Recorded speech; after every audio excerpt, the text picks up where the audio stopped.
नमस्कार, आप देख रहे हैं उत्तराखंड लाइव में हूं आपके साथ शिल्पा तोमर। राष्ट्रपति द्रौपदी मुर्मू 3 दिवसीय उत्तराखंड दौरे पर हैं। राष्ट्रपति मुर्मू ने राष्ट्रपति निकेतन का उद्घाटन किया। राष्ट्रपति निकेतन आम जनता को समर्पित किया।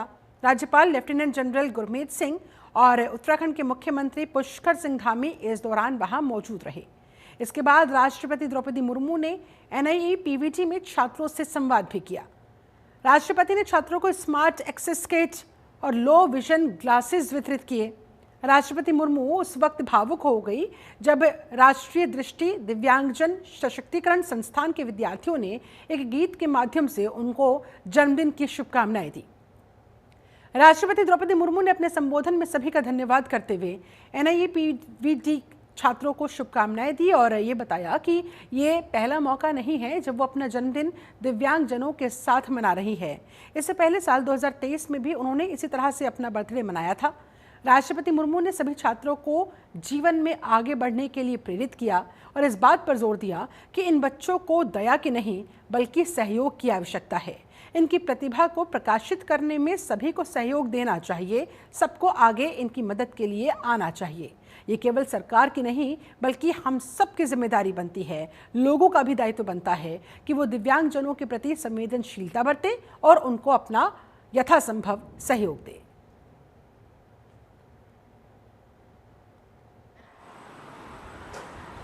दृष्टिबाधित दिव्यांगजनों के लिए समर्पित इस संस्थान में आप सबके बीच आकर मुझे अत्यंत प्रसन्नता हो रही है।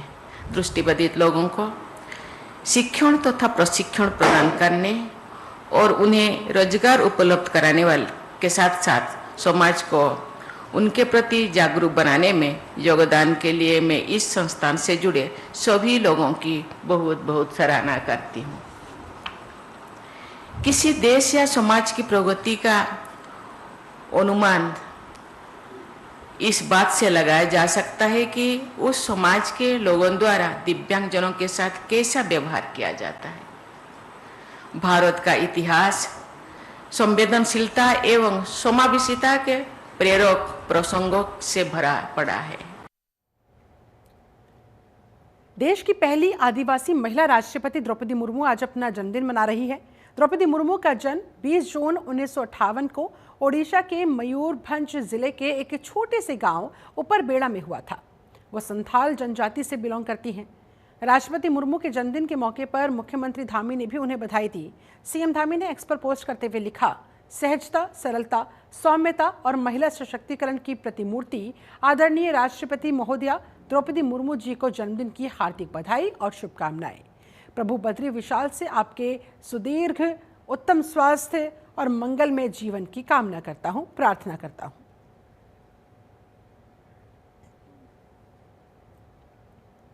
उत्तराखंड में बड़ा प्रशासनिक फेरबदल हुआ है। सरकार ने 33 IAS और 24 PCS अधिकारियों के तबादले कर दिए। CM धामी की अगुवाई वाली सरकार ने देर रात 2 अलग अलग आदेश जारी किए। आदेश जारी करते हुए 57 अधिकारियों के तबादले पर मुहर लगा दी गई। इस आदेश में कहा गया है कि सभी अधिकारियों का ट्रांसफर तत्काल प्रभाव से किया जाता है। ऐसे में अधिकारियों को जल्द ही अपनी नई पोस्टिंग ज्वाइन करनी होगी। तबादला आदेश के अनुसार कई जिलों के DM भी बदल दिए गए। इन जिलों में पौड़ी, रुद्रप्रयाग, चंपावत, उत्तरकाशी जिले आदि शामिल है। प्रतीक जैन को रुद्रप्रयाग का जिलाधिकारी बनाया गया। मनीष कुमार चंपावत की जिम्मेदारी उनको दी गई है। प्रशांत कुमार आर्य को उत्तरकाशी का DM बनाया गया है। स्वाति भदौरिया को पौड़ी गढ़वाल का DM बनाया गया। पौड़ी के DM की जिम्मेदारी देख रहे आशीष कुमार को युकाड़ा की जिम्मेदारी सौंपी गई है। PCS अधिकारियों की बात करें तो इसमें रामजी शर्मा को अल्मोड़ा का मुख्य विकास अधिकारी बनाया गया। शिव कुमार बरनवाल को अधीनस्थ सेवा चयन आयोग का सचिव बनाया गया है। ये जिम्मेदारी उन्हें सौंपी गई है।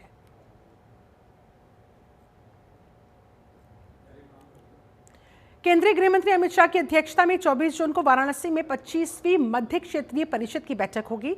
इस बैठक में उत्तराखंड से मुख्यमंत्री पुष्कर सिंह धामी प्रतिनिधित्व करेंगे। बैठक के दौरान उत्तराखंड की ओर से रखे जाने वाले प्रस्तावों को लेकर शासन ने भी अपनी तैयारियां तेज कर दी है। तैयारियों को लेकर मुख्यमंत्री पुष्कर सिंह धामी ने अधिकारियों के साथ बैठक की, जिसमें मध्य क्षेत्रीय परिषद की बैठक में उत्तराखंड की ओर से रखे जाने वाले बिंदुओं को लेकर चर्चा हुई। इस दौरान CM धामी ने अधिकारियों को निर्देश दिए कि इकोलॉजी और इकोनॉमी में समन्वय की भावना की ठोस और यूनिक प्रस्ताव तैयार किए जाए, जो प्रदेश के समग्र और संतुलित विकास की नीति को गति दे सके। सीएम धामी राज्य से संबंधित ऐसे तमाम बिंदुओं को केंद्रीय गृह मंत्री अमित शाह के सामने रखे जाएंगे। बैठक के दौरान उन्होंने अधिकारियों को राज्यों में बच्चों के पोषण, शारीरिक और मानसिक विकास पर खास तौर पर ध्यान देने के भी निर्देश दिए। सीएम धामी ने कहा, बच्चों का भविष्य ही राज्य और देश का भविष्य होता है। उनके समग्र विकास के लिए एक समेकित और लक्ष्य आधारित योजना बनाई जानी चाहिए।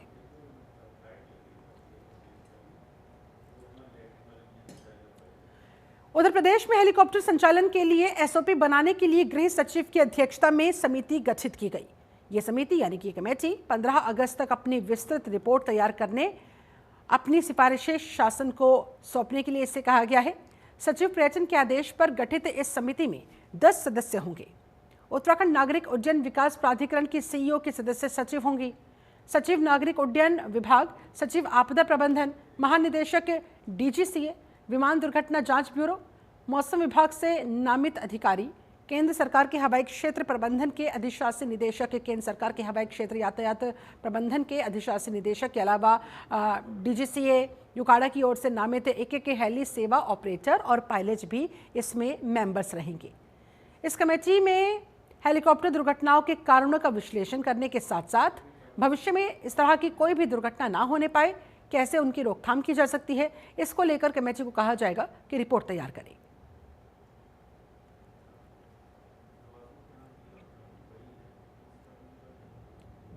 प्रदेश की अर्थव्यवस्था की रीढ़ चारधाम यात्रा में दर्शन करने वाले श्रद्धालुओं का आंकड़ा 32 लाख पार कर चुका है। पिछले 48 दिनों में केदारनाथ यात्रा में घोड़े, खच्चर, हेली सेवा, डंडी कंडी सहित होटल, रेस्टोरेंट व्यापारियों ने तकरीबन 300 करोड़ का कारोबार किया है। इस बार 2 मई को बाबा केदारनाथ धाम के कपाट श्रद्धालुओं के दर्शन के लिए खोल दिए गए थे। 18 जून को बाबा केदार के दर्शन करने वाले भक्तों की संख्या 11.5 लाख पार ऑलरेडी हो चुकी है। पिछले 1 महीने का औसत निकाला जाए तो प्रतिदिन तकरीबन 24,000 श्रद्धालु केदारनाथ धाम पहुंचते हैं, दर्शन करते हैं। केदारनाथ धाम में इस यात्रा में घोड़ा खच्चरों के संचालन से 67 करोड़ और हेलीकॉप्टर सेवाओं से 60 करोड़ की कमाई अब तक हो चुकी है। होटल, रेस्टोरेंट से 150 करोड़ का कारोबार हुआ है। केदारनाथ धाम यात्रा देश की सबसे कठिन धार्मिक यात्राओं में से एक है। 20 किलोमीटर का कठिन पैदल मार्ग पार करने के बाद हिमालय पर्वत की गोद में बसे 11वें ज्योतिर्लिंग के दर्शन हो पाते हैं और इस कठिन पैदल धार्मिक यात्रा में घोड़ा खच्चरों का बेहद अहम योगदान है।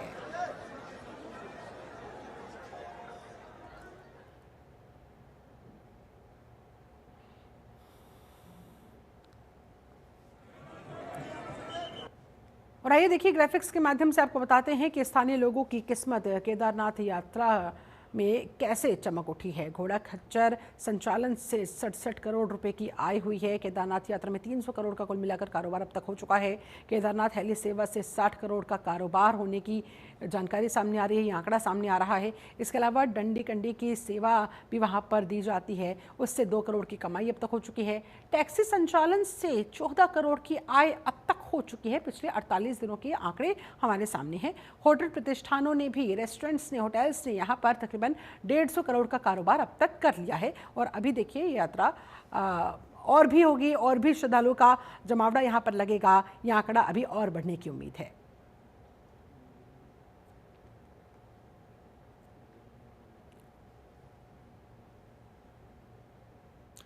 उधर पंचायती त्रिस्तरीय चुनावों की सरगर्मियां पहाड़ी जिले बागेश्वर में भी तेज है।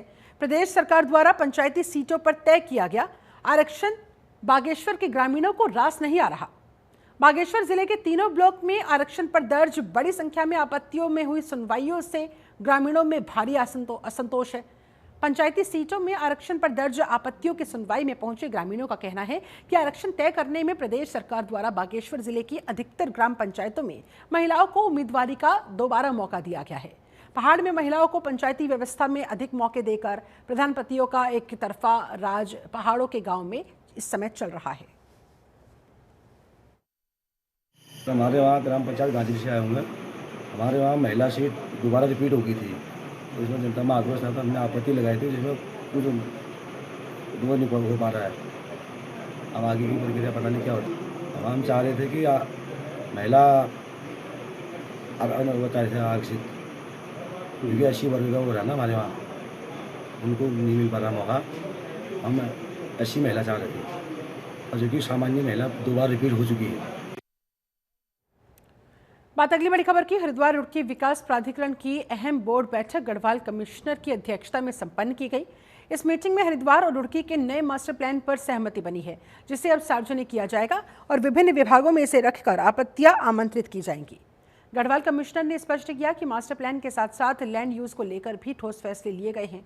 शिवालिक नगर, भूपतवाला जैसे इलाकों में आवासीय नक्शा पास कराकर कमर्शियल गतिविधियां संचालित करने की बढ़ती शिकायतों के चलते शिवालिक नगर को आगामी 1 महीने के लिए फ्री जोन घोषित कर दिया गया। अब इस क्षेत्र में कोई नया निर्माण या फिर नक्शा पास नहीं होगा। शासन से भी रिपोर्ट मांगी गई है, जिसके आधार पर अब आगे की कार्रवाई सुनिश्चित की जाएगी। ये फैसला अव्यवस्थित विकास पर लगाम लगाने और शहरी योजनाओं को सही दिशा देने के प्रयासों का हिस्सा है। देखिए, आज HRDA की 84वीं बोर्ड बैठक आहूत की गई थी। सभी सदस्यों ने इसमें प्रतिभाग किया है। शासन के भी प्रतिनिधि थे, हमारे चीफ कंट्री टाउन प्लानर, जिलाधिकारी साहब थी। उसमें 3-4 महत्वपूर्ण निर्णय हुए हैं। सबसे पहले तो हम लोगों ने पिछली जो बोर्ड मीटिंग हुई थी उसकी कंप्लायंसेस कितनी हुई है उसको देखा गया है, और उसमें मुख्य रूप से जो कटच नाले पर जो निर्माण कार्य चल रहा है उसमें यह अवगत कराया गया कि केवल 62 मीटर का कार्य बाकी रह गया है। उसके लिए निर्देश दिए गए हैं कि उसको तत्काल पूरा करें, और प्रयास ये हो कि बरसात के पहले यदि पूरा हो जाए तो काफी अच्छा रहेगा।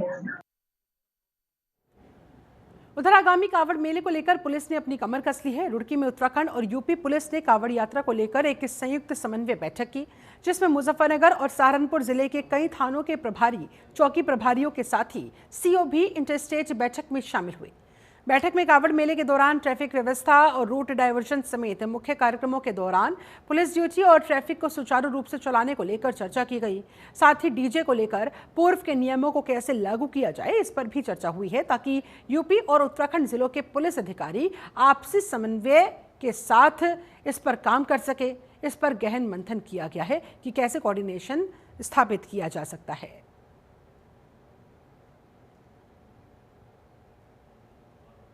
उत्तराखंड पुलिस की तरफ से, रुड़की पुलिस की तरफ से हमें इनवाइट किया गया था, हम सहारनपुर से।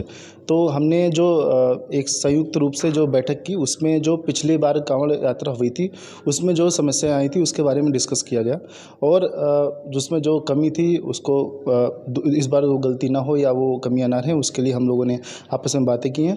और भी इसके, ये तो एक मीटिंग की शुरुआत है, अभी जब तक कांवड़ की व्यवस्थाएँ चलती रहेंगी हम लोग एक दूसरे से मिलते रहेंगे। और हमने एक जो नया चीज़ इसमें ये लिया है कि अब दोनों जो बॉर्डर एरिया, दोनों पे संयुक्त चौकी बनाई जाएगी, उससे थोड़ा हमारा कोऑर्डिनेशन और बेटर होगा।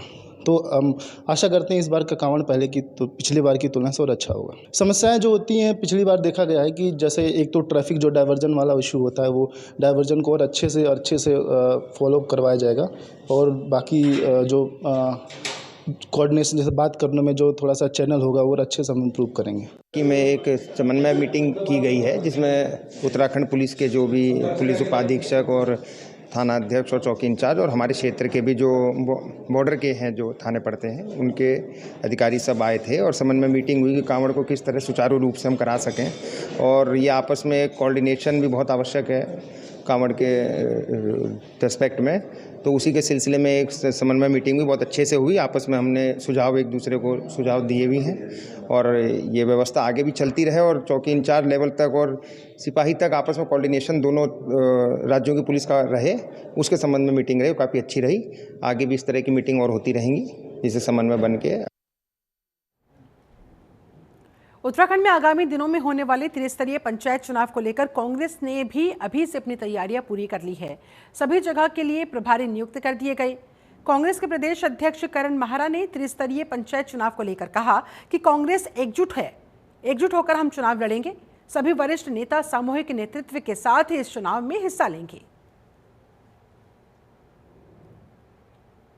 एकजुट हैं, और उस एकजुटता को बनाए रहने की बात कही, सामूहिक नेतृत्व की बात भी कही। हम लोग सभी लोग मिलकर निर्णय करें और पार्टी को मजबूत करें, इस बात को कहा गया है, और निश्चित ही ये अच्छा कदम है। चुनावों की तैयारी कांग्रेस कर रही है, हमने अपने प्रभारी नियुक्त किए हैं, वरिष्ठ जनों से भी रिक्वेस्ट की है, सभी लोग अपने अपने प्रभाव क्षेत्रों में काम कर रहे हैं। लेकिन बीजेपी ने जिस तरीके से आरक्षण लागू किया है, निश्चित ही वो चिंता में डालने वाला है और अशोभनीय भी मैं कहूँगा।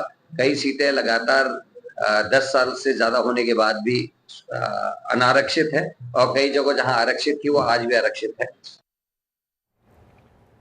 उत्तराखंड में मानसून दस्तक दे चुका है। प्री मानसून की वजह से बारिश का दौर शुरू हो गया है। बारिश की वजह से जगह जगह लैंडस्लाइड की वजह से मार्ग बाधित होते हुए, जिसके लिए पीडब्ल्यूडी विभाग ने भी तैयारियां पूरी कर ली। जानकारी देते हुए पीडब्ल्यूडी विभाग के सचिव ने बताया कि विभाग ने आपदा से निपटने के लिए बीआरओ, एनएचएआई और इनसे मशीनों की बाकायदा पूरी लिस्ट की मांग की है। इन मशीनों को जहां जहां पर सड़कें सबसे ज्यादा बंद होती है वहां वहां भेजा जाएगा ताकि भूस्खलन होने पर तुरंत सड़कों को खोला जा सके।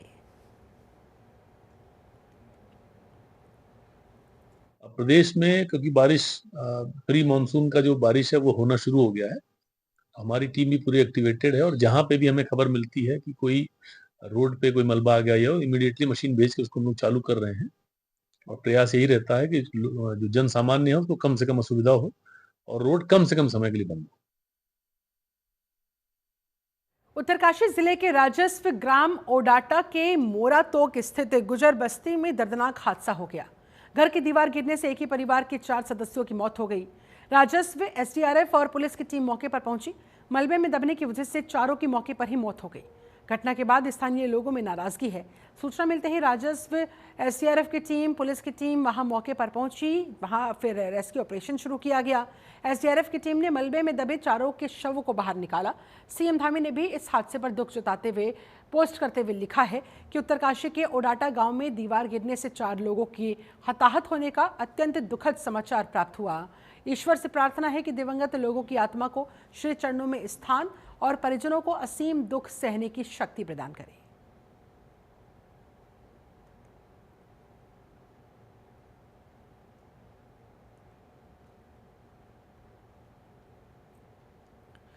हरिद्वार के जिला अस्पताल प्रबंधन की कार्यशैली से नाराज अस्पताल के ही एक सरकारी डॉक्टर पिछले 4 दिनों से अनशन पर बैठे हैं।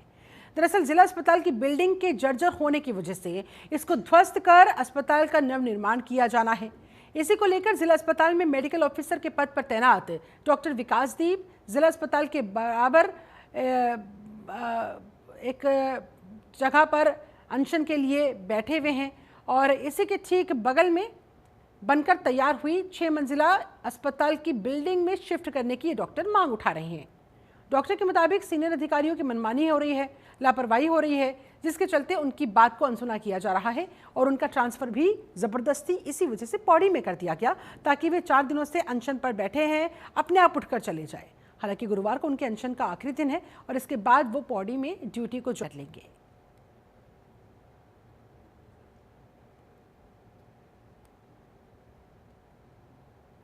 मरीजों के हित में है, सिर्फ इतना सा है कि कुछ प्रक्रिया जो इसमें अपनाई गई वो सही नहीं रही, बात को ठीक से रखा नहीं गया, जिसकी वजह से मुझे लगता है कि शासन की तरफ से सही निर्णय ना पाया। यहाँ के पीएमएस की अकर्मण्यता की वजह से। मेरा निजी मैटर नहीं है, ये जो है सार्वजनिक ही है और सार्वजनिक हित में ही है। जो कर्मचारी जिन पर इसी प्रभाव पड़ना है तो वो एक नहीं बल्कि 13 तो सफाई कर्मचारी हैं। देखिए, क्योंकि ये नीतिगत फैसला है और उच्च स्तर पर लिया जा चुका है और जो हमारा जिला अस्पताल है, मेला अस्पताल और सीआरडब्ल्यू मिलाकर दोनों जगह चलाया जाएगा और जब तक हमारी नई बिल्डिंग जिला अस्पताल की नहीं बन जाती है। ये एक अस्थायी व्यवस्था हुआ है। ये जो है स्थानांतरण शासन स्तर से जारी किया गया है, उसके तहत इनका सब ट्रांसफर हो रहा है। चलिए इसके साथ उत्तराखंड की अहम खबरों में फिलहाल बस इतना ही। बने रहे जनतंत्र टीवी के साथ।